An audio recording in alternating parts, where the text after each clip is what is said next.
Hello guys, কেমন আছো সবাই? আশা করছি সবাই ভালো আছো।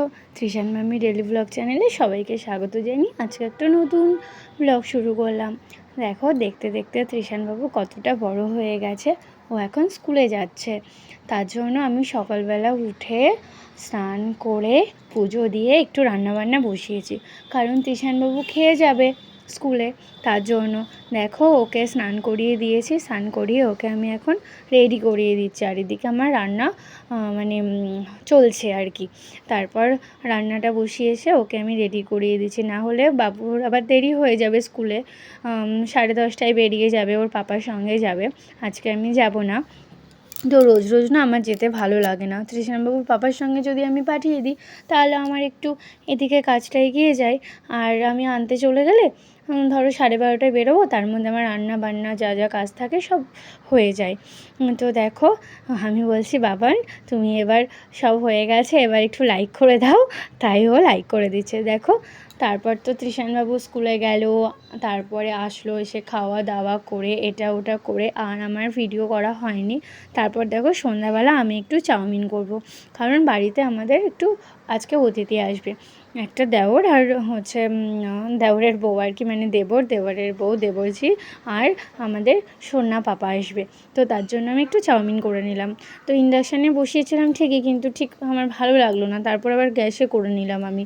তো দেখো, একটুখানি চাউমিন করে দিলাম। তারপরে আবার রাতে রান্নাবান্না করব। আজকে ভাবছি একটু চিকেন করব। তো তার জন্য জানো তো, চিকেনটা আমি অনেকক্ষণ আগে ম্যারিনেট করে রেখেছিলাম। এটা হচ্ছে আমি চিকেন চাপ বানাচ্ছি। তো তার জন্য দেখো, অনেকক্ষণ ধরে ম্যারিনেট করে রেখেছিলাম, প্রায় 2-3 ঘন্টা ধরে। তারপর আমি আস্তে আস্তে বসিয়ে দিয়েছি। এটা দেখো, এটা আবার ইন্ডাকশানে বেশ ভালো হচ্ছে। ইন্ডাকশানে না, যেগুলো হচ্ছে মানে হালকা আঁচে রান্না হয় স্লোভাবে, সেগুলো আবার খুব ভালো হয়। আর একটু হাই ফ্লেমে যে রান্নাগুলো না, সেগুলো একটু মানে দেরি হয়ে যায়, অনেকটাই দেরি হয়ে যায়। ওর জন্য আমার ঠিক ভালো লাগে না। ইন্ডাকশানে যেমন আমি ভাত করি, আমার খুব ভালো লাগে। একটু মাঝে মাঝে চিকেন করি। এই ধরো, সেদিন আমি চিকেন চাপ করলাম, ধরো আজকে চিকেন চাপ করছি। মাঝে মাঝে একটু গন্ধরাজ চিকেন করি। যেগুলো লো ফ্লেমে রান্না হয় সেগুলো একটু মাঝে মাঝে করি। তো আমরা দেখো, এই যে দেখো কেমন হয়েছে দেখতে। দেখতে কিন্তু দারুণ হয়েছে দেখতে।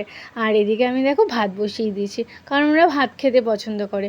আমি ভাবছিলাম যে একটুখানি রাইস করব, তো বললো না বৌদি, ভাতটা করো, ভাতটাই আমার ভালো লাগছে, ভালো লাগে খেতে। আমি বললাম ঠিক আছে, আমি ভাতটাই করি। তারপরে দেখো, আবার ওখান থেকে আবার গ্যাসে করে নিলাম কিছুটা। তো দেখো, বেশ আস্তে আস্তে করে করছি, বেশ ভালোই লাগছে রান্নাটা করতে। তো ভাবছিলাম যে গ্যাসে দেরি হয়ে যাবে, তার জন্য আমি একটু ইন্ডাকশানেও বসিয়ে দিলাম। তো দেখো, আমি এটা তোমাদেরকে দুটো আমি ভিডিও শেয়ার করছি। একদিন আমি চিকেন চাপ করেছিলাম, আর পরের দিন দেখো চিকেন রেজালা করেছিলাম। আর এদিকে হচ্ছে চিকেন কষা হচ্ছে। তো আমি ভাবলাম যে দুটো রান্নার ভিডিও আমি একসঙ্গে দিয়ে দিই তোমাদেরকে, কেমন হবে বলো। তো দেখো, এডিটিং করতে করতে প্রায় এডিটিংটা হয়েই গেছে। তো এই যে চিকেন রান্নাটা চলছে, এটা দিয়ে আমি চিকেন বিরিয়ানি করব। আর ওদিকে যে রান্নাটা রয়েছে, সেটা বিরিয়ানির সঙ্গে সাইড ডিশ হবে। তো কেমন লাগলো আমার দুদিনের রান্না, মানে আমি আগের দিন অর্ধেক রান্না করেছিলাম, পরের দিন অর্ধেক রান্না করেছিলাম। তো সবটাই তোমাদেরকে শেয়ার করলাম।